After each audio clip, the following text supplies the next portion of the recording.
अच्छा लगता है सुन के कि बाजवा साहब ने ऐसे उंगली उठाई और सब बारिश आने शुरू हो गई, फिर उन्होंने ऐसे करा तो धूप आना शुरू हो गई, पर ऐसा होता नहीं है रियल लाइफ में। These are not practical assumptions, ये प्रैक्टिकल अजम्पशन है नहीं। और पाकिस्तान की फौज के अंदर भी और पाकिस्तान के अंदर भी एक डीप स्टेट है जो कि करवाता है। देखिए आपने ना जो बीज जनरल हमीद गुल ने बोए थे या जो सपोले उन्होंने पाले थे वो सांप बने हैं ना, अब वो कहीं ना कहीं तो काटेंगे, कुछ ना कुछ तो करेंगे। आप उनको क्या, आप देखिए बात यह है कि आपने लश्कर तैयबा को बोला कि जिहाद जिहाद जिहाद फी सबीलिल्लाह, जैश मोहम्मद को बोला जिहाद जिहाद फी सबीलिल्लाह, आपने सबको ये ऐसी स्टोरी सुनाई, उनको कई सालों तक आपने इंडोक्ट्रिनेट करा। बात ये नहीं है, बात ये है कि आज की तारीख में भी जब एक टेररिस्ट को यूएन में टेररिस्ट घोषित करना पड़ता है तो चाइना सपोर्ट करता है पाकिस्तान को और उसको ब्लॉक करता है। अभी हाल ही में हुआ ना, एक दो दिन पहले, तो चाइना ब्लॉक कर रहा है उसको।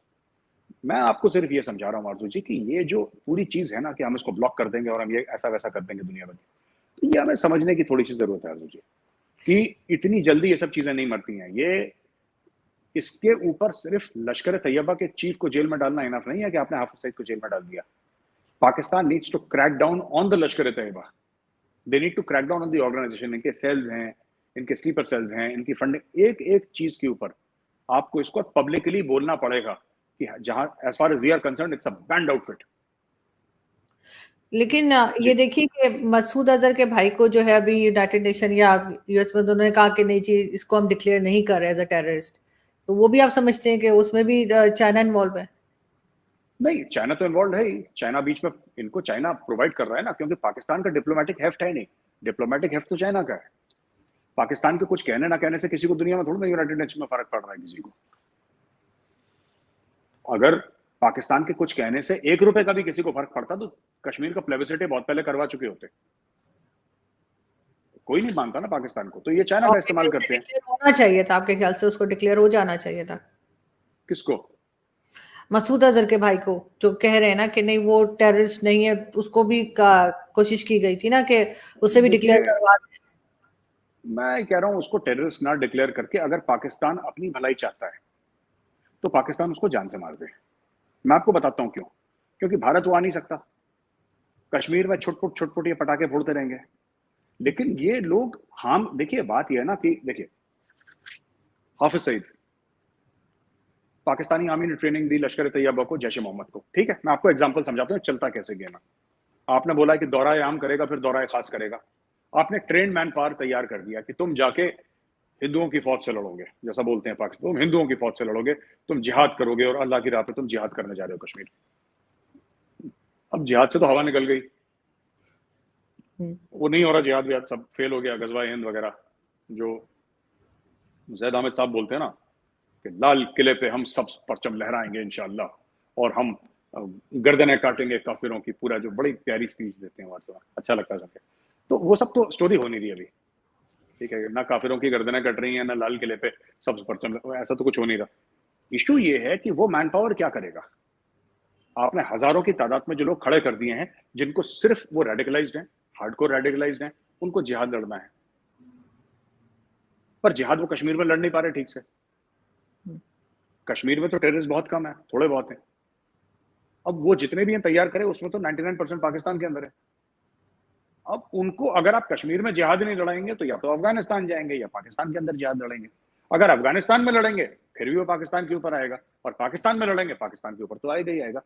तो इसमें पाकिस्तान को, पाकिस्तान के खुद के interest, it's not because of FATF, it's not because of FATF. अभी देखिए अगर तालिबान, हम कहते हैं कि तालिबान आ गए खैबर पख्तूनख्वा में, अंदर आ गए तालिबान, ठीक है ना, ये तालिबान आ गए वहां पे, ये अपनी कोर्ट कचहरी लगा रहे हैं, अपना जो भी कर रहे हैं, भत्ता वत्ता कलेक्ट कर रहे हैं, किडनैप कर लिया, रैंसम मांग रहे हैं, ये सब। ये जो लश्कर तैयबा का बंदा है ये तो तालिबान जाके ज्वाइन करेगा ना, उसको तो एम्प्लॉयमेंट चाहिए। आपको क्या लगता है बैंक का सिक्योरिटी गार्ड बनेगा ये AK-47 लेके? बिल्कुल नहीं, इसको तो वही काम करना है, ये तो जिहाद की राह पे चल गया है ये। फिर सही। तो उस, हाँ वो जाएगा वहां पे, और ये नुकसान किसको, पाकिस्तान को पहुंचाएंगे। तो पाकिस्तान को सोचना है कि आप इनको चाइना के थ्रू प्रोटेक्ट कर सकते हैं यूनाइटेड नेशन में, बिल्कुल करिए। इंडिया को इसका ज्यादा फर्क नहीं पड़ेगा। इसका पूरा का पूरा फर्क, जो मुल्क में इस बार आग लग रही है, आपके वायलेंस हो रहा है, ये कौन करवा रहा है? आप ब्लेम कर सकते हैं, रॉ ने करवा दिया, CIA ने करवा दिया, मोसाद ने करवा दिया, आप दोष देना है, आपको किसी को गुनहगार ठहराना है, जरूर ठहराइए। लेकिन fact of the matter is कि गोली चलाने वाले पाकिस्तानी और गोली खाने वाले भी पाकिस्तानी, ये बात सच है। नहीं, आप सही कह रहे हैं, लेकिन लास्ट में मैं ये पूछना चाहूंगी मेजर साहब के एफएटीएफ की टीम ने कहा है कि वो अक्टूबर में जो है पाकिस्तान का विजिट करेगी, तो उस वक्त क्या किया जाएगा आपके ख्याल से? यहाँ पे इनके लिए तो काफी टेंशन होगी यहाँ पे, मगर जैसे हाफिज सईद को अरेस्ट किया गया है और बाकी भी कार्रवाइयां की जा रही हैं, तो निकल पाएंगे एफएटीएफ से? मुझे मुश्किल लग रहा है अर्जुन जी। देखिए, अक्टूबर में क्या होता है इसके बारे में मैं कह नहीं सकता कि अक्टूबर में पाकिस्तान ग्रे लिस्ट से बाहर चला जाएगा या ब्लैक लिस्ट। मुझे लगता है कि ना पाकिस्तान ग्रे लिस्ट से बाहर आएगा, ना पाकिस्तान ब्लैक लिस्ट में जाएगा। Pakistan will continue to be on the grey list. ठीक है, और ये इंडिया को भी सूट करता है, क्योंकि ना इधर ना उधर। और दूसरी एक और चीज है कि एक्चुअली जो एक्शन लिया है पाकिस्तान ने टेररिज्म के ऊपर, कुछ एक्शन तो लिया है उन्होंने, पर इंडिया का ये मानना है कि सेलेक्टिव एक्शन है। ये जो पाकिस्तान को कन्वीनियंट था, पाकिस्तान ने वो एक्शन ले लिया। अब जिहाद तो हो नहीं रहा। अब जिहाद नहीं हो रहा तो ठीक है, डब्बा वब्बा बंद कराओ अपना, हाफिज सईद को जेल में डालो। जेल क्या है, वो 5 स्टार गेस्ट हाउस में डालो उसको, कोई दिक्कत नहीं है। तो ये इशू वहां पे हो रहा है अर्जुन जी कि आप जब तक दुनिया को ये पैगाम नहीं देंगे कि terrorist is a terrorist, he is not a freedom fighter. जो दहशतगर्द है वो दहशतगर्द है, वो कोई फ्रीडम फाइटर नहीं है, वो आजादी का दीवाना नहीं है, वो टेररिस्ट है। और पाकिस्तानी स्टेट उसको वैसे ही ट्रीटमेंट देगा जो एक टेररिस्ट को मिलनी चाहिए। तब जाके आप लोगों की क्रेडिबिलिटी बढ़ेगी, वरना लोग आपको वैसे ही जज करते रहेंगे। बिल्कुल आप ठीक कह रहे हैं। इसका मतलब है कि बिल्कुल जैसे मैं भी यही कहती हूँ कि जी जो टेररिस्ट है वो टेररिस्ट है, उसको फ्रीडम फाइटर नहीं कह सकते। लेकिन यही चीज मेरा ख्याल है फिर बलूचिस्तान के ऊपर भी अप्लाई होनी चाहिए, क्योंकि वहां पर भी जो कुछ होता है फिर आपकी साइड से कहा जाता है कि ये लोग तो फ्रीडम फाइटर हैं, इसलिए वहां पर भी जो कुछ हंगामा रहता है और काफी गड़बड़ है बलूचिस्तान में, वो भी नहीं होनी चाहिए। और उसके ऊपर भी जो है वो पाकिस्तान के साथ साथ भारत को भी सोचना होगा, क्योंकि काफी सपोर्ट आती है, चाहे वो वीडियो के जरिए आती हो, चाहे वो आप नंबर दिखाते हो, कुछ भी होता हो, लेकिन ये कि आती है और लोग कहते हैं, तो मेरे ख्याल है वो भी फिर नहीं होनी चाहिए। जी, मैं आपको बताता हूँ अर्जुन जी, इसमें क्या है कि मैं आपकी बात से अग्री करता हूँ।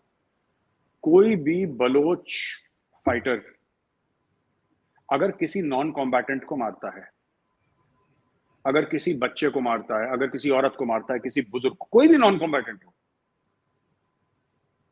जो निहत्ता हो, तो वो मेरे लिए टेररिस्ट है। I do not support anybody जो निहत्ता मारे किसी को।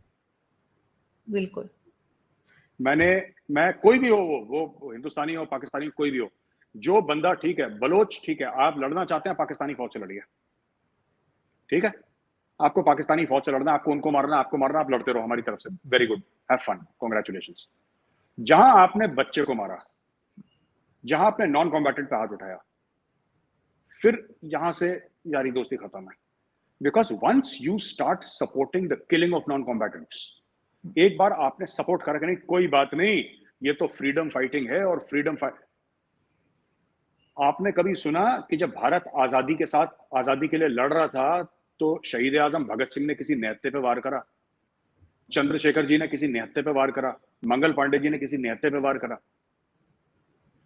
नहीं करा। नहीं, जो नहीं। जो असली में आजादी के लिए लड़ते हैं वो निहत्तों पे वार नहीं करते। वो कोई भी हो, वो निहत्तों पे वार नहीं करते। ये कोड ऑफ ऑनर है। तो मैं कंपेयर नहीं कर रहा किसी को XYZ, मैं तो अपने मुल्क के, जो मेरे मुल्क के हीरोज हैं, मैं उनके एग्जाम्पल आपको दे रहा हूं। खुदीराम बोस, आपके Netaji Subhash Chandra Bose, one of the tallest leaders of the freedom of India, you know, one of the tallest leaders. बिल्कुल। नेताजी सुभाष चंद्र बोस के पास तो पूरी हजारों की फौज थी। नेताजी ने कभी किसी निहत्थे पे किसी ये नहीं बोला उस औरत को मार दो, उस बच्चे को मार, कभी नहीं, नॉट वन इंसिडेंट। तो आपकी लड़ाई में जब तक मॉरलिटी नहीं होगी, आप लड़ाई नहीं जीत सकते, ठीक है ना। तो मैं इन चीजों को सपोर्ट नहीं करता।